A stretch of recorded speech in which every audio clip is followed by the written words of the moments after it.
It was death for the Cloud Chaser TV, man. We back up in this thing again, you dig? Hey, man, we got a special guest on the line today, man.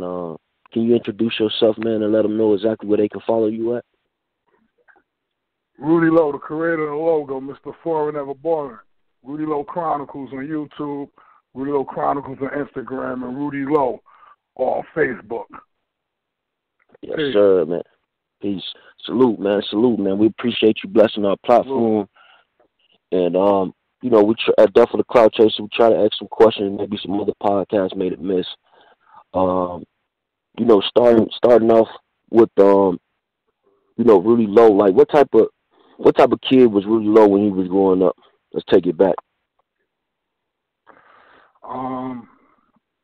Growing up, I grew up with complete hardship. Meaning, I never knew my mother. My mother passed away when I was an infant, maybe about 1 or 2. So I always felt like an oddball within inside my family structure. Due to that, outside my family structure, because I grew up in a rough upbringing, my aunt that attempted to rear me had substance abuse problems and alcohol problems. So therefore, I was forced to fend for myself at an early age. Due to forcing myself to happen to survive, the craft and the skills of my community was shoplifting, boosting. Me and my peers is the trendsetters for our era for that. It began as a necessity and as a need for clothes and food, but it became extremely addictive, and it became a part of my life. Due to my continuous criminal activity, I was in and out the penal system and DFY, Division for Youth. So as a child, I was incarcerated a lot, in and out. Throughout my life, I did more than half of my life incarcerated. And on top of that, I've been stealing all of my life prior to about the last 2 years. So, and besides that, the high points of my life is this. My first bid when I was released in 1995, I was an aspiring rap artist. My dream was then, and still is now, was to have Ralph Lauren, the fashion guru, to acknowledge me and my peers, and to do a buy-up or a memoir or autobiography about my life, me and my peers, to show how we influence hip-hop and we influence people throughout the land, even people from here and other continents and even in Japan. Due to me not giving up my negative lifestyle, I was forced to be back incarcerated again. I made a song called Remember Me. It never went far, but I had a video.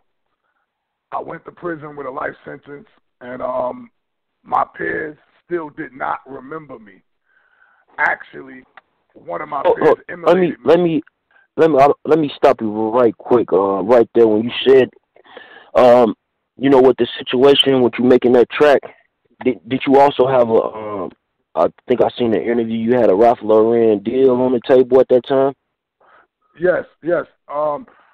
The situation I had back in like 97, 98 was I was independent, but once I received a deal, a major recording contract, I was going to receive a deal with Ralph Lauren. My dream back then was a retro line. It was going to be a double L edition. The logos from 86 to 1992 was the highlights of my life at that point with Ralph Lauren. That was the time that doing my research, and I found out statistically and economically, that's when Polo Sport was created. That's when they did the census, and it came to show the Ralph Lauren conglomerate that they sales was up in the urban department. And that was due to me and my peers and the polo culture as a whole in urban America. So, like I said, I was accused of committing another crime. And that's when I was put back in prison with the life sentence. Once that came about, the people that was the flag holders, specifically Racklow and Thurston Howard III and a few others. Things wasn't painted in the correct sense, or it wasn't chronicalized. It was stories. That's the way I'm going to politically put it. It was stories put out there that wasn't accurate. And one of the main stories was it was another person, allegedly another Rudy Lowe. But I'm the original Rudy Lowe. I'm the one that created the logo. I advocated to get myself out of prison. And even when I came home, it was still a big hurdle and big obstacles for me to create a fan base and show people who I was. So that's where Rudy Lowe Chronicles was born from. I don't like people telling stories or misinterpreting things. That's why one of my slogans is black and white is out of sight. That's why I like stuff to be recorded. I was put in prison with a 20-year life sentence for inaccurate information and for people misinterpreting stuff. So it's real critical. And I'm just one of the people. There's millions of people like that, millions of people in similar situations or similar dilemmas. So with my personal life, I like to critique everything. Speaking about my Remember Me video, the video was dedicated to one of my fallen comrades, Terminator, Eric Stevens, that was murdered to a tragic incident inside Auburn Correctional Facility. He was the ex-bodyguard of Big Daddy Kane. I spoke on the incident on Queen Flip. Shout out to Queen Flip, and thanks for the opportunity. A lot of politics came from that, as usual. A lot of misinterpretations and a lot of hitting feelings. I come to understand that having a public platform, being a public advocate, or even having a regular social media page or platform, you open up yourself to many opinions. Some going to be in your favor, some going to be indifferent. But anywhere it go, I cannot, and the average person cannot please everybody. So I make sure that I stay along the perimeter and the lines that, as long as I be professional and truthful. Now, I'm an amateur to this. I don't have experience like Clout Chasers TV or like other podcasters or YouTube stations. But I do know the fundamental of words, and I stand firm to that. So with that being said, I know how to network, and I know the form of communication or the line of business that we're in is fall under the category of journalism. And the same way when I speak about facts and speak about other things, that we have an oath to the best of our ability to assert the facts. With, and a lot of people and a lot of platforms don't do that. So a lot of misinformation gets thrown out there, and people receive it wrongly, and then, that's how falsehoods and that's how fairy tales and that's how holidays happen. We get passed down tradition weeks and weeks and days, and before you know it, you have people running around saying that's the truth because this person said it or that platform had it. And it's very uncool. I happen to go through the legal system, right? Like I said, I blew trial. One of the things you bring up when you go to trial is character witness. And almost anything and everything, your reputation plays a part with you. It's just like somebody running for public office. You can't self-anoint yourself a mayor or president. The people have to do that. I didn't make my name. You understand what I'm saying? The people give me my name as growing up as a child, and I may grow and evolve and metaphor into the characteristics that others see in me, but that's all that they see in me. It's already there for me. You understand what I'm saying? I can't say my name is Killer and then metaphor into a killer. Like, nah. You understand? And there's nothing fictitious or phony about me. I'm authentic. I have a lot of cliches and a lot of slick sayings. But I will never trust nobody that wear anything fake or nobody that know how to dress. Because if you don't put no consideration and thought into your personal appearance and you don't care how you feel on the outside, then imagine how the inside of you feel. your shit is polluted. You understand what I'm saying? So people that want to sit up there and believe or go with immature stuff, people like that I really don't want in my circle because y'all mental midgets. Controversy, I know it sells, and it's a motherfucker. I don't really like to put people on the spot, so I try to tread lightly and be politically correct. But even in that sense, I'm still held at high standards. So, fuck it. From now on, I might as well be like everybody else. I want all the smoke, bring all the jokes, and show niggas how this shit go. You know what I mean? So whatever questions you want to ask, please ask, and I'm going to be upfront because I don't know no other way. Okay, like, it was a lot going on with the internet, like, like recently in regards to IPC. I know in an interview you said that when you was cut in 95, you had to go to IPC. When I was cut? Yeah. To IPC. Yeah. No, I heard recently. Explain what IPC is? Yeah. Can you explain like exactly what it is? Like, is it a difference from PC and IPC? Yeah, it's a difference. People from other states don't, you know what I mean? People from other states went. I went to the box. I went to IPC. Okay. But I know what IPC is. IPC is involuntary protected custody. That's when the administration feels that your life is in danger and you don't want to cooperate with them, or you don't know what's going on. If they don't know who your perpetrator allegedly is or who you have problems with, therefore, for your safety and for with due diligence, they take you out of population and isolate you until they find it out or send you to another facility or to another block. That's why it's called involuntary. Yes. Now, this is one thing I want to add. When the people spoke about that, I didn't hear anybody speak about separations. When each person is entered to the Department of Corrections from reception, from Rikers Island or any county facility that you're coming from, you be in reception to make an assessment of you. During that assessment, you go to counseling, and the counselor asks you, do you have any known enemies? Do you know any enemies you want to put down, or do you know any enemies in the state? Some people put them enemies down. Or if they know you have an enemy from Rikers Island, if it comes up with you, or from a case in the streets. So therefore, they put that person on your list in the Department of Corrections for y'all won't never cross paths, for it won't be no incident. Sometimes you only can find that, to my information, I will recall, you only can find that information out when you ask for your IB 1, 2, and 3 form through the FOIA, Freedom of Information Act, or Freedom of Information Law when you inside through the Department of Corrections. That's when you get stuff that's usually crossed out or blacked out from your counselor file. So I said that to say this. Hypothetically speaking, sometimes the person can act like they're so tough and Tony, or so bad and so thugged out, they can come upstate. If they know they got a problem with you, they know your name already, so now when they're in reception, they put the name down so they can front with all the propaganda they want when they fall in other spots, because 99% of the time, you're not going to fall in the same spot together.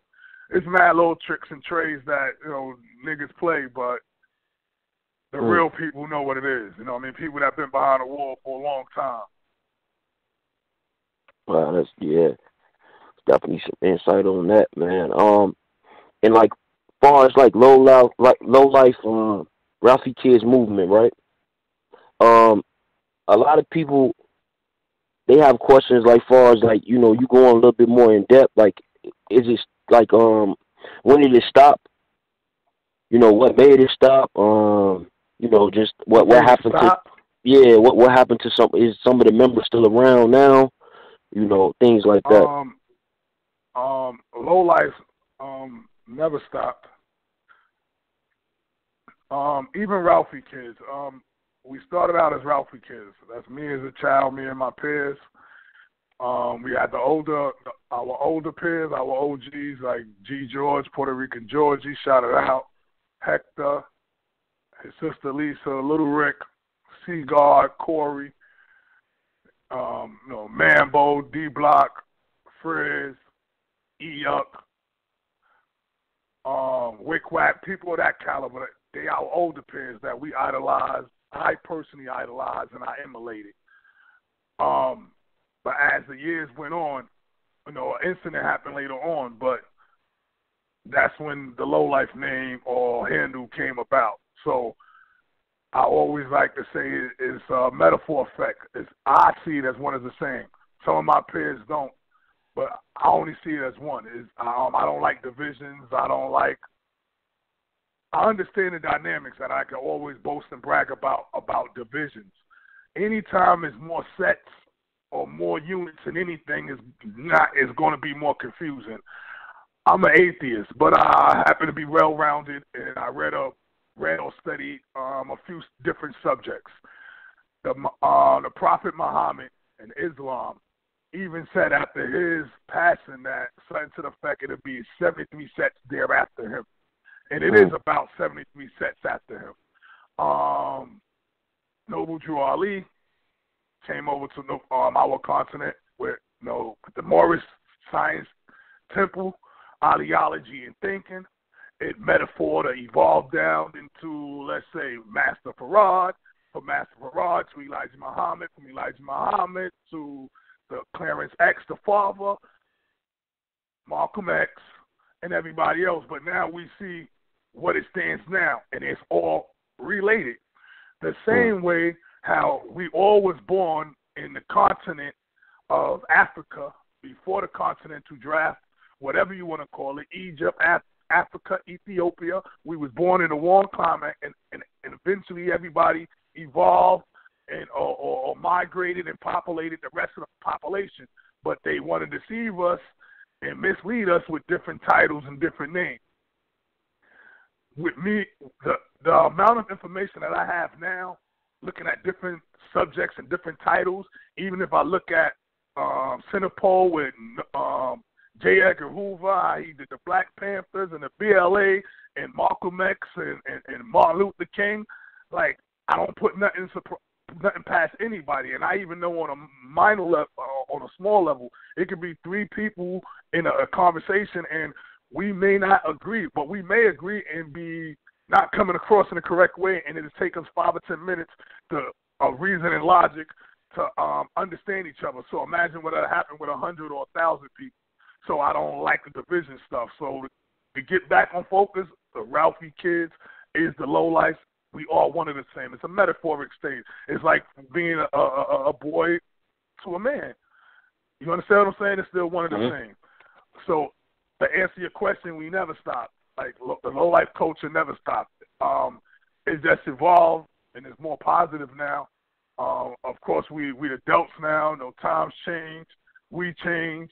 So everything else has to change. But we're still here. We're actually global now, worldwide, besides being in the tri-state area.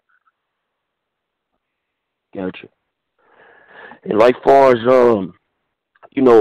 I hear Fabolous name a lot. Like, is Fabolous, was he ever a part of that? And do you have any issues with Fabolous? I personally don't have no history with Spears, John, because our age barrier is a little different. One of my comrades, one of my childhood friends, Say Cool, he's a direct link to him. My little cousin, Katano, direct link to him. My other best friend, Archie, direct link to him, and direct link to Gangstar. Now, this is what I like to explain. Yes, he claimed the low life. Yes, he come from my lifestyle, and I personally can't answer for him why he don't wear it proudly like I do. But like I said before, the past makes the present, and the present makes the future. I always been proud of who I am and what I stand for. My hustle and my craft used to be shoplifting, retail theft, and I did it proudly, and I say it even prouder. That do not make me as an individual. That's just my hustle or my craft. You understand what I'm saying? And I say it proudly. When I was a child, it wasn't that popular. And I said it then. It ain't like I'm going to say it then and then say it when it's convenient and say it when it's not convenient. You got to wear it all the time. You got to wear it proudly. And that's what I do. Now, it's different stages and everything anybody do in life. Nobody come out the house. The average person don't come out the house running. But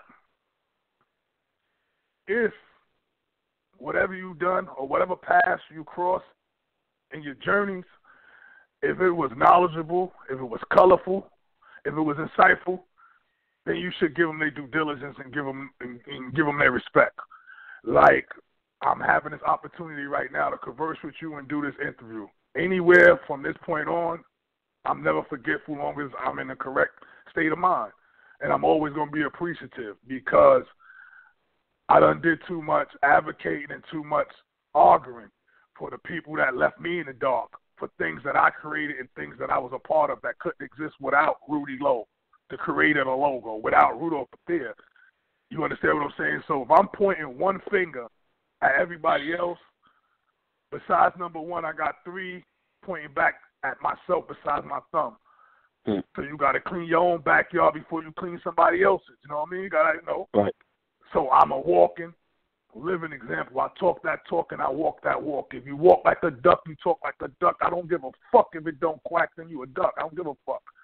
I don't go by no titles. That's another reason to pity back what I was saying about separations and names and all that. People get titles and they get drunken with their fame. Or, you know what I mean? A title ain't nothing, man. You got to live up to it. It depends on your ways and actions. Ways and actions. Like inside of my logo, it's 2 L's. My 2 L's in my logo stand for love and loyalty to those that's part of anything else, but they got love and loyalty for the base, which is low life, which is Ralphie Kids. But love is an action word. It's impossible. Impossible for anybody to love somebody and don't back it up with action. So nobody on earth can tell me anything less than that unless you change the meaning of the word and the etiology of the word. And I think people like Westman and all them other people only can do that, and they ain't been done yet. So I ain't talking about ebonics and slang and all that, trying to give your own twist to the word and this, that, and the third. Like, nah. And even to come to find out, I always brag that I'm a trendsetter. These other people is copycats. They trace letters. I even got my so-called friends. I even got my baby mother. Everybody want to start podcasts. About a year or two ago, when I wanted to do it, when I began, people act like it wasn't wavy. It wasn't going to be accepted of me. Now I got a certain wave or trend or popularity going. Now everybody want to do the same thing. But one advantage that I got over all of y'all, that I'm going to continue to have over everybody, is that I now have patience, and of course I have communication skills and I have analytical skills. And I swear, it was a phone conversation. Matter of fact, shout it out. Y'all got I think about 40,000 views. Death of a Clout Chaser, right? I was mentioning the conversation, right? And right. It hit home. It hit home. Because, but it's ironic at the same time. I'm glad I thought of this. It's ironic at the same time. When I got the life sentence, when I made the song about Remember Me, I was beyond furious. Sitting in the pen with life, niggas don't remember me. Like, what the fuck? Like, I ain't put in enough work for this shit. So I wanted to come back home, get my freedom to make motherfuckers remember me. I swear, all these whole fucking few years, that's what I've been doing. Up until y'all did y'all interview and y'all posted y'all interview, I took it to heart.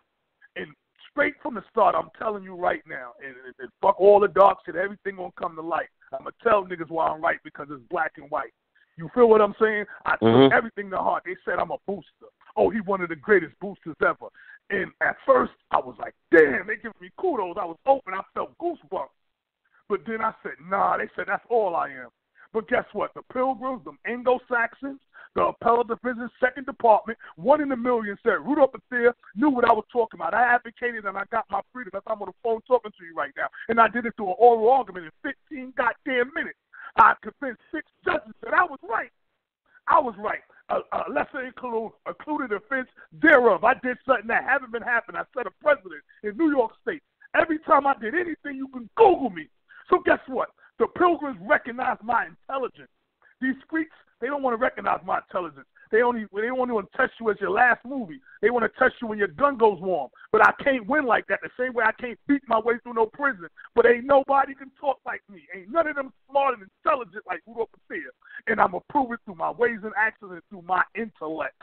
I'm going to show you they can't talk like I can talk. You can put me in a room with anybody, give us the same conversation, and I'll talk circles around them niggas like they hurt me.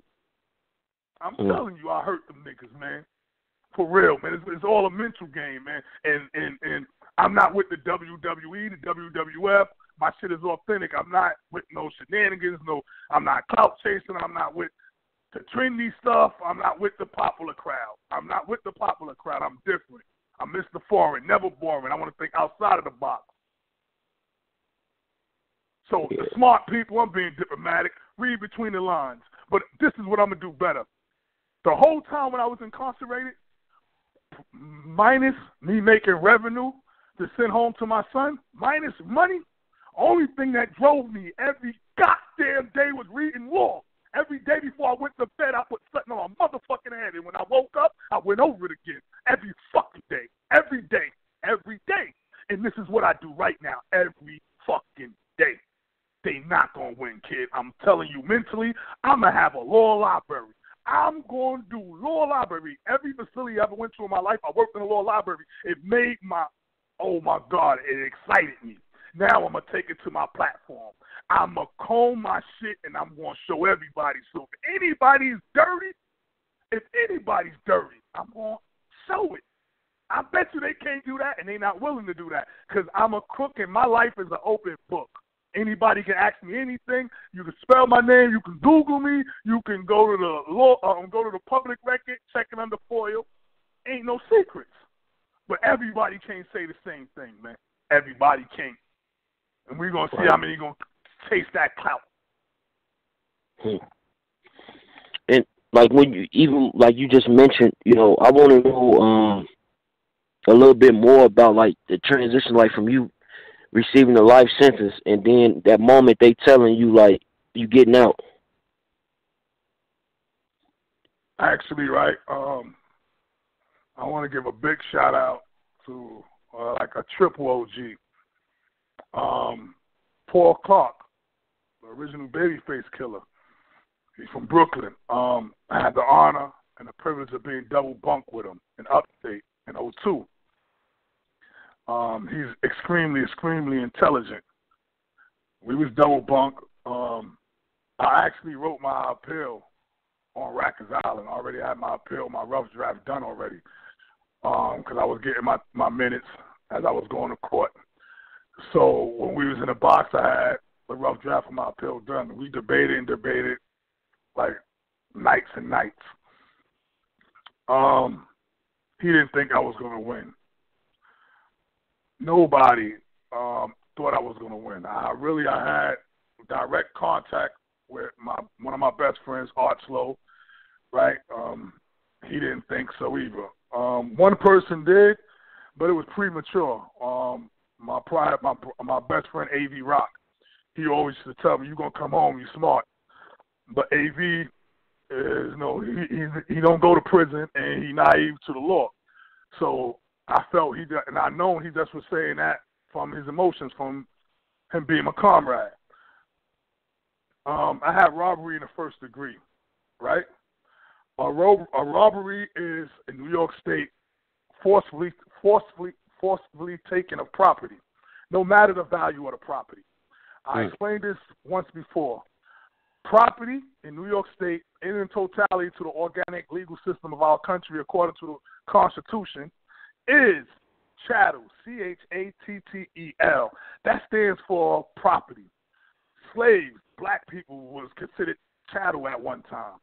Now, so indirectly and legally, what that's telling you is, if you own something, nobody can take it away from you. You have control and dominion over that tangible property. Whatever tangible means, whatever you can touch. Now, like I said again, I had a robbery. The root thing to robbery is grand larceny. Once you use force, threatened force, or immediate use of threatened force, or a dangerous instrument that escalates it to a robbery. So that's a lesser included offense thereof. A lesser included offense thereof is committing one crime without committing the other crime. Do you understand what I'm saying? Meaning this. Mm-hmm. It's impossible to have a robbery if you ain't commit a larceny. You understand what I'm saying? Right. You have to commit a larceny to commit a robbery. Now, usually, according to the rules of New York State, you're only allowed to go one level down. Perhaps two. I have robbery in the first degree. I asked to go 4 levels down. Never heard of. I done it. I have my reversal on the first level in the Appellate Division, 45 Monroe, the second department. In New York State, Brooklyn and Queens, and Westchester County, we are the second department for the Appellate Division. When you do appeal in the Appellate Division, you deal with, that's the only time you have the option and the opportunity to deal with facts and law. Any point thereafter, you only deal with law. Now, the facts is whatever the fact finder heard, which is the jury or the judge, and whatever they determine is facts until you can show otherwise. So that first level was the only chance I had to bring that up. And I brought it up and I won.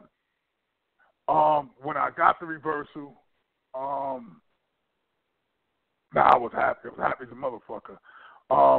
Like I said before, I'm an atheist, so I don't believe in God. So I wasn't praying or anything. But I ran around with hating me all. I did 9 years and 4 months before I got my reversal. So I ran around with nothing but hating me, real hate. But once I got it, it kind of went out the window, especially once I got home. Once I got home, I put it behind me. I put it in my mental Rolodex because I had to put on the forefront that technically nobody put me in prison. I put myself in prison, even though certain situations led me up to make the decisions that I made, but I'm the adult and I have to bear witness to it because I'm the only one doing the time. So everybody started on a fresh line with me. Now, after that point on, now when a person fucks up or rubs me the wrong way, I think back in retrospect to before when I had life, when nobody remembered me. I made a song called Remember Me, and y'all still didn't remember me. So now I'm still sounding immature, like a mental midget, and still wanting the population to remember me. But guess what? God bless the dead. R.I.P. to my son, my comrade, Terminator E. R.I.P. to Killer Ben. Right? People like that, they remembered. No disrespect to nobody. I want more than that. I wanted everybody to remember me before y'all posted that clip y'all posted. But now I want to leave a legacy. See, there is a difference. And I can speak about this passionately and assertively with tears in my eyes. I don't want people that's to be saying like they said before, yeah, he's a good booster. Haitian Jack even said it. Rudy Lowe's a great booster. Well, I don't want niggas saying, yeah, that's Rudy Lowe from the Island 98, Blue Police face off at Mar 9. Yeah, son get busy. That shit can't inspire nobody else, not in the proper way. Now I recall and I know how my older peers misled and used me without me knowing. And I know the fuckery, the 48 laws of power these ignorant people use now, thinking that they out talking somebody or something. Like, what are you, clown? What are you, clown? Who the fuck these niggas think they playing around with, man? Like, niggas don't even know how to write a misbehavior report. You feel what I'm saying? Niggas can't even write their own legal argument. But I don't care whatever platform you get on. You can get on the platform, and you may be amusing. Some of y'all is really sincerely entertaining. I watch y'all, and I really, really do laugh. I'm really amused. But that's as far as you go, man, because y'all niggas is confused, man. And y'all niggas do not pay official, proper dues. Not to the people after y'all nor before y'all. That's why I will never lose. Because I understand 1, 2, 3. Knowledge, wisdom, understanding. 360, 120, 120, 120. Ain't nothing coming outside of my circle.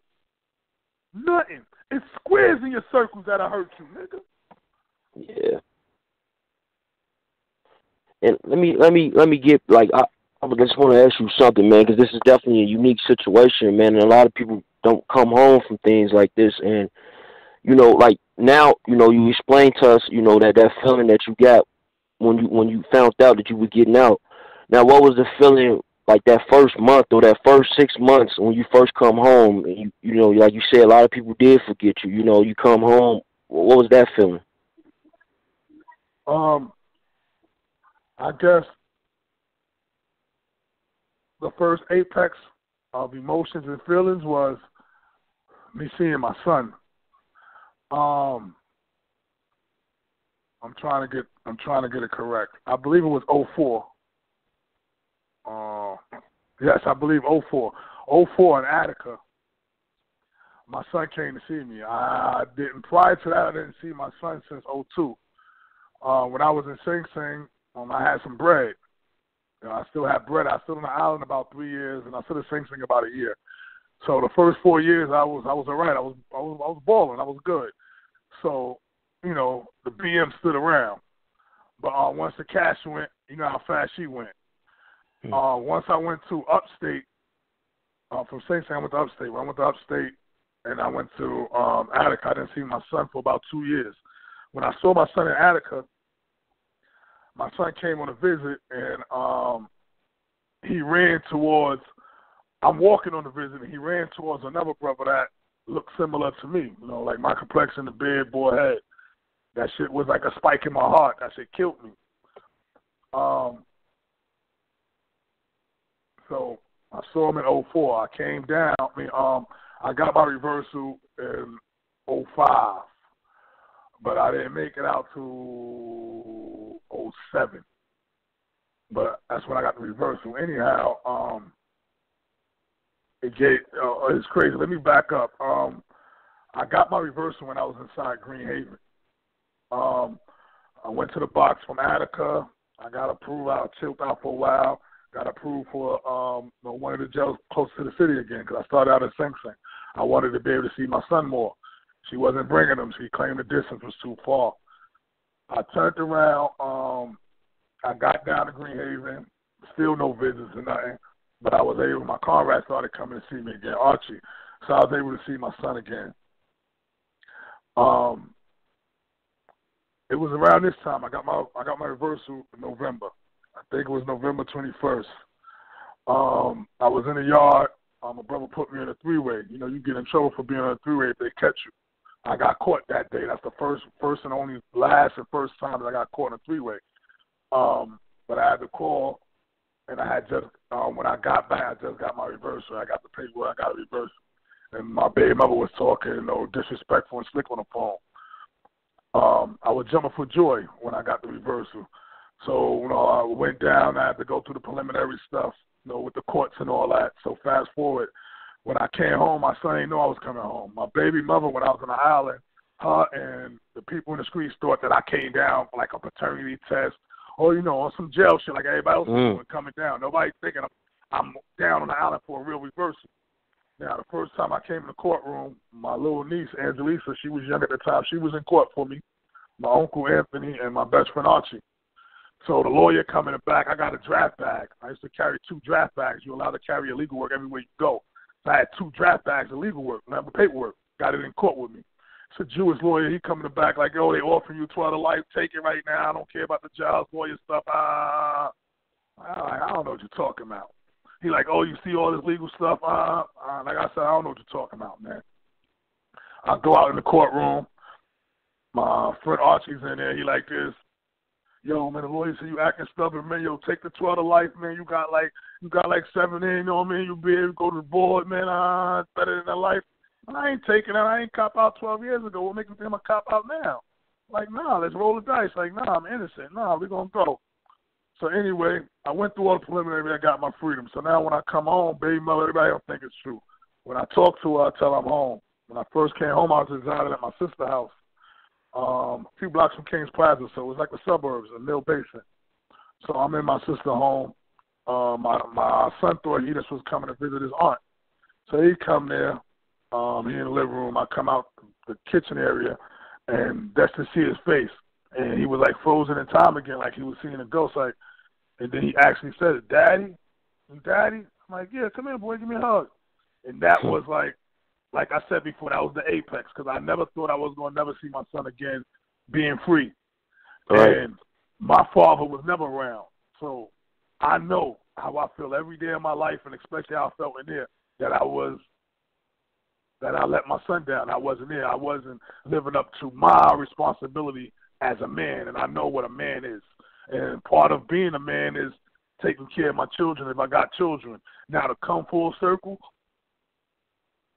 this freedom thing is beautiful. It's the longest I've ever been free in my entire life. So, of course, me being older now, I know experience is a wealth of knowledge, and that's sometimes the best. Right. So I'm becoming more well-rounded now, and I come to realize that that's one of the other components or attributes of being a father. You know what I mean? Is being a man. And being a man is doing for my family, which is my son, and leaving a legacy. I just don't want to leave some miscellaneous stuff for my son, and therefore I did not do my job. You see what the white folks do, like Joe Kennedy did with his people? He did a little bit of wrong to come out right. They're one of the greatest political families ever in life. So I want to walk similar footsteps as that, because I'm not doing positive, negative no more. I want to do community stuff. I want to do stuff that motivates me. I love to debate. I love it. So I just want to debate for a reason and a cause now against the authorities that be. I love fighting for the underdog. You understand what I'm saying? A lot of people don't have the information that I have. A lot of people cannot sit there and say that they got a reversal and they did it by themselves. A lot of peers from my community, of course, they got a lot of people to look up to that still will get money, that shoot and kill, but they don't got people like me that still keep it real. I mean, 110% authentic. And I'm versatile, meaning that I know how to conform to my environment. You put me on the moon, nigga, I'm still going to be the brightest nigga in the moon. And that's an eclipse. How about that shit? I still stay lit, man. No matter, man, because I'm creative and I'm true. Long as you keep only the truth is going to be the proof, man. That's it. And for the youth, that's all I'm for. Because I got to be different, man. Everybody want to keep walking behind me, so I got to switch the lanes. For these lanes, man. You know what I mean? Yeah, dope. So, like, you know, far as, like, you know, you could definitely got a story, man, and, you know, it definitely needs to continue. Like, far as the Rudy Lowe Chronicles, the podcast, like, do you have a schedule, like, anything that's coming up new, or, you know, how you plan on dealing with that? Yeah, shout out to Street Life Media. Yes, I have a podcast. I didn't start recording it. I'm going to start recording next week. I personally held up because I wanted to have some merch on hand. When I say that, I'm saying that for this reason. I understand the whole scheme of things of branding and marketing. I've been doing it. Me and my peers have been doing it our entire life. I've been selling garments and clothes, commerce, my entire life, me and my peers. I don't do nothing else. So we got that down packed. What I didn't understand was the big picture of really connecting everything and having merch on hand. So I know I got to do promotions. Everybody you got to pave the way. You know, give up some free stuff. All right, so I do that. But I'm tired, and sincerely tired, of other people making money off of me, off of my peers, and I'm extra furious and irate over people raping my mind or raping me for my thoughts or my information. So from this point on, I'm going to start next week, but black and white is out of sight. If nobody's talking to me about business stuff, I'm not talking about anything else no more. No, like, general talking, no ideas, no nothing, because I know what I have inside and I know what I'm capable of doing or evolving into. But I stagnated myself by wanting to network with certain people and do stuff in the traditional sense and, you know, the YouTube world and the podcast world. But I just got to keep it to my pace and what works for me. So, yeah, next week I'm going to start the podcast. This is the, I like to call this the foreplay before the sex to our culture, the low-life culture, because Local to the deuce, that's when you show your juice. That's the biggest event in our culture. People from all over the world come. And that's the promotional time, right before the holidays. This is a November beer. So, you know, people in my community, we be on that now. But once December comes, we're going to be pushing. Rack is already pushing for it. And this is when everybody come together. So I got to have a big surprise at that point, but I'm going to have some merch. Shout out to Very Ralphie. Ralph Lauren, HBO. They just did a documentary November 12th. Very Ralphie. Thurston was a part of it. You know, Thirst got his book out, Bury Me with the Low On. Rack, Low Life American Culture. These is high points. So that's why next week, you know, the campaign starts. Early next year, I should start on my reality show. I can't release the name of it because of the disclosure I signed. You know, but it's with some big dogs. I've been around for a while in hip hop, and there's some big names in hip hop. Shout out to C Gutter, man. Dope. So man, that's definitely something like you got everything worked out. I like to hear that. You know, a man with a vision is definitely someone we need to support. You know what I mean? So you know, with that being said, man, I definitely appreciate you touching our platform. Can you let them know one more time exactly where they can follow you at? And matter of fact, before we get up out of here, you know, you being Polo King, if there was something else that you had to wear Polo didn't exist, what would you probably gear towards? Damn, son, you wasn't really paying attention. I'm Mr. Foreign, never boring, man. I grown from all of it, man. Like, I don't fuck with that shit no more. Like, I wear foreign. I wear outfits that's not out yet. While dudes are still shopping in outlets. You feel what I'm saying? I like and I have to be different. I just put a post up, right? A whole bunch of clowns that's running around, a McDonald's post. I shared it from Dallas Penn. Shout out to Dallas Penn. I don't want to come in the streets and look like everybody else walking around. You feel what I'm saying? That's one of the main things that got us to the point that we at now. When I say us, meaning lowlifes, we was different. We wasn't doing what the majority was doing. When we was wearing the polo stuff, everybody wasn't wearing it. You understand what I'm saying? I don't want to wear polo because it's so accessible. Everybody has it. Now, if it's something that's vintage or if it's something exclusive, then yeah, I'm with it.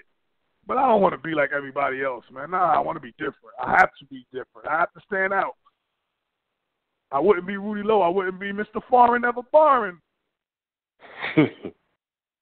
Gotcha. That clears up everything, man. Y'all out there, man. Y'all heard it first, man. And Rudy Lowe, one more time, where they can follow you at? Thanks again, Klaus. Death of a clout chaser for the opportunity to converse with you. Please, man, for live info, man, understand the obstacles that me and my guys went through. Subscribe to Rudy Lowe Chronicles, man. Come on, I need 1,000 subscribers so I can go live on my mobile device, too. Show y'all niggas about Crown Heights and why we right. You heard me? 2 L's up. Love and loyalty to everybody, man. Brownsville, my town's real. Rural life, you already. Absolutely, man. And the link to his YouTube is going to be in the description as well as his Instagram. If y'all listen to this on any podcast platform, just search on Rudy Lowe, IG on Instagram, on Google. It'll probably pop right up. Man, until then, man, it's Death for the Cloud Chaser TV, man. Salute, man. It's been a pleasure. Salute.